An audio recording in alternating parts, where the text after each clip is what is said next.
Bonjour Bert, voici le travail que tu as manqué hier. On a vu comment calculer le champ de vision d'un microscope pour être capable de mesurer le spécimen qu'on est en train de travailler avec. Donc, la feuille de travail que tu as manquée est celle-ci. Donc, si tu peux la sortir, tu peux le faire au fur et à mesure que je fais la leçon. Donc, premièrement, je voulais juste te montrer, j'ai fait un Google search pour montrer c'est quoi un champ de vision. Champ de vision, c'est qu'est-ce que tu vois quand tu regardes dans un microscope. So, si je regarde d'autres options ici, le microscope nous démontre que le champ de vision est mesuré. C'est le diamètre du petit cercle que tu vois quand tu regardes dans un microscope. Donc, quand tu regardes dans un microscope et le microscope est à la plus faible puissance, c'est là où on peut mettre une règle et... Où est mon document? Mettre une règle et voir les lignes de la règle. C'est juste à la faible puissance.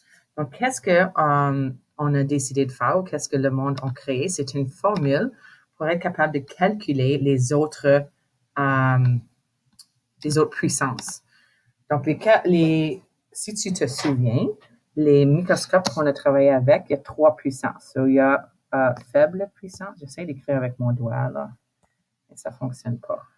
Essayons quelque chose d'autre.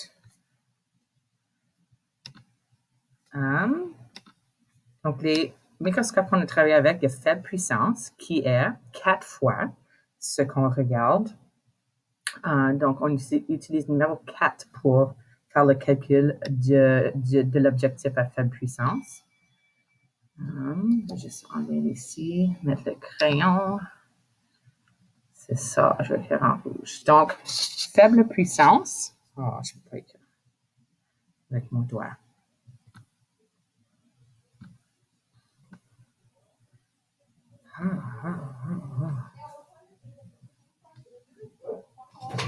Okay. So, faible puissance. Le plus faible puissance, c'est 4.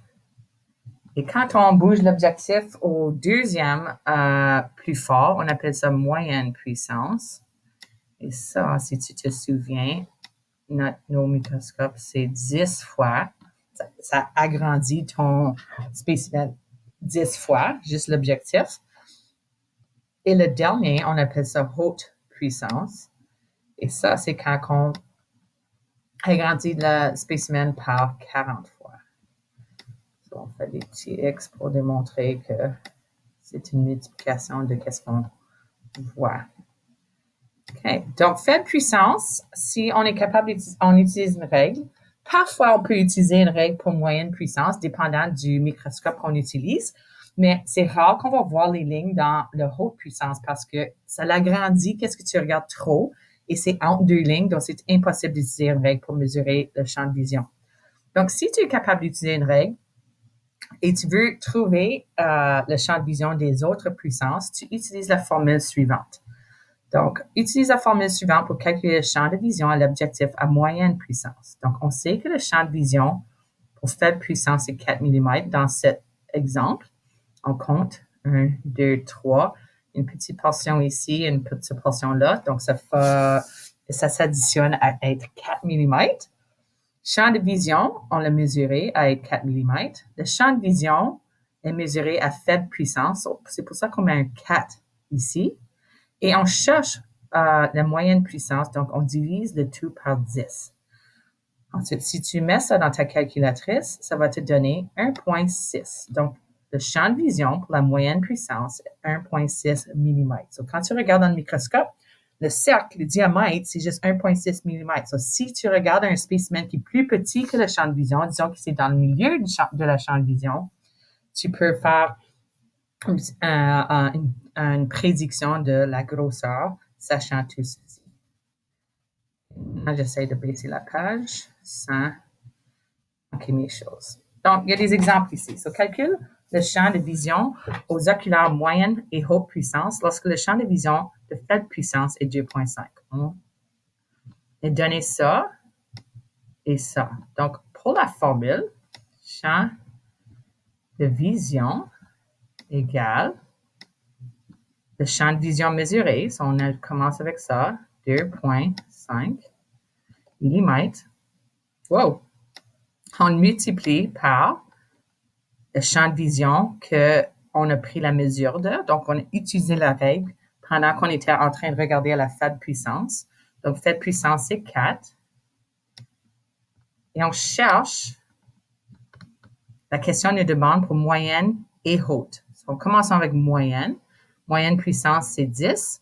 Donc, on divise le tout par 10. Si tu mets tout ceci dans ta calculatrice, ça te donne 1 millimètre. N'oublie pas de mettre tes unités de mesure quand tu travailles avec des formules et tu finis avec une réponse. La question te demande le champ de vision. Le champ de vision est mesuré en millimètres ou micromètres. Donc, pour l'activité d'aujourd'hui, on utilise juste millimètres. On n'a pas fini. La question nous demande aussi de trouver haute puissance. Donc, on fait le... J'ai pas donné beaucoup de place, donc tu peux utiliser une autre feuille. Champ de vision égale, la question nous donne 2,5 à faible puissance, 2 point, wow, point, wow, okay, 2,5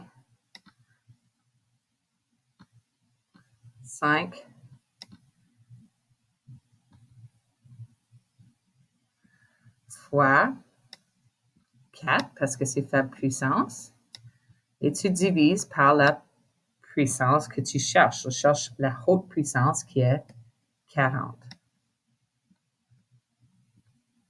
OK.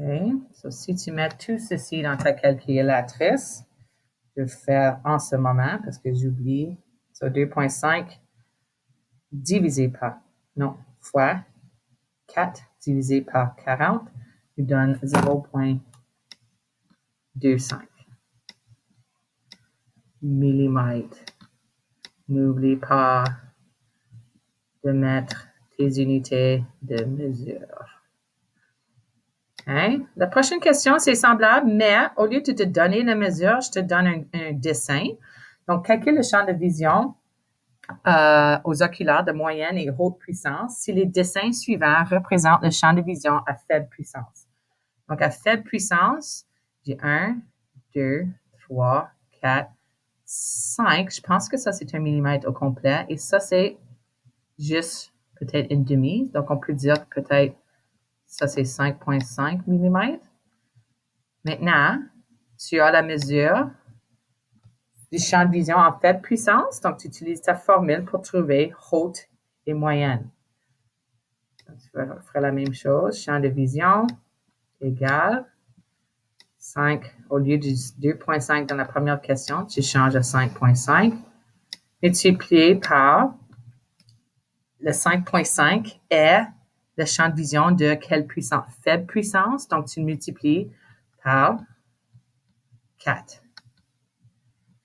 Ensuite, tu divises par la puissance que tu recherches. Donc, on va commencer avec moyenne puissance. Donc, commençons avec 10. Tu fais le calcul et ça te donne le champ de vision pour moyenne puissance. Les autres, la prochaine question, c'est semblable. Je vais sauter sur l'autre côté de la page où ce que je te demande de trouver la mesure de quelque chose dans ton champ de vision. Donc, si cette illustration, dans cette illustration, le diamètre du champ de vision est 4 mm. On voit ça, 1, 2, 3, la moitié ici et la moitié là, ça fait 4 mm. Quel est le diamètre d'un des cercles dans le champ de vision? Donc, j'ai 1, 2, 3, 4, 5, 6. J'ai 6 cercles qui traversent tout le champ de vision. Donc, un des cercles, ce serait, si tu divises ton 4 mm par les 6 petits cercles, ça te donnera la mesure de un des cercles, n'est-ce pas? Donc, tu fais le calcul et si tu calcules ceci, 0,67 mm. N'oublie pas de mettre les unités de mesure. Donc, un de ces cercles, ce serait presque 1 millimètre, mais pas tout à fait, à presque la moitié ou juste un peu plus que la moitié d'un millimètre. Même chose pour la prochaine question. Dans cette illustration, le diamètre du champ de vision est 5,5. Quelle est la hauteur d'un de ces carrés dans le champ de vision? Donc, si le diamètre de notre champ de vision est 5,5, diamètre d'un cercle, c'est la même chose si on va comme ceci, ou comme ceci, ou comme ceci. Donc, si je veux calculer la hauteur de ceci, on sait que le diamètre est aussi 5,5 de ce sens-là. OK? Donc, qu'est-ce que j'ai suggéré aux élèves? C'est combien de carrés penses-tu que ça va prendre pour remplir votre champ de vision? So, on dirait 1, 2, 3 et peut-être une demi d'un autre, ou même 4. C'est toutes les réponses ne seront pas exactes, mais si tu pourrais me dire 1, 2, 3, peut-être 4 carrés vont remplir votre champ de vision, ça va faire la même chose que la question précédente. 5,5 divisé par 4 carrés va te donner, la hauteur de un des boîtes. Donc, en faisant ce calcul-là, 5,5 divisé par 4, 1,3. So, ça dit que la hauteur de ce carré, c'est environ 1 mm plus qu'un autre. Est-ce que ça fait du sens? Oui, c'est raisonnable de penser qu'un de ces carrés-là, 1,38, si j'arrondis, millimètres. La prochaine question, c'est le même genre de question. Tu as un champ de vision de 0,28 mm. Ça prend un peu plus que la moitié, ça peut être diviser le champ de vision en deux pour faire une estimation de la largeur de cette amibe. OK, so si tu as des questions, laisse-moi savoir. Si tu complètes la feuille puis tu me l'apportes, tu vas être prêt pour tu vas être à la même place que nous autres. OK, merci.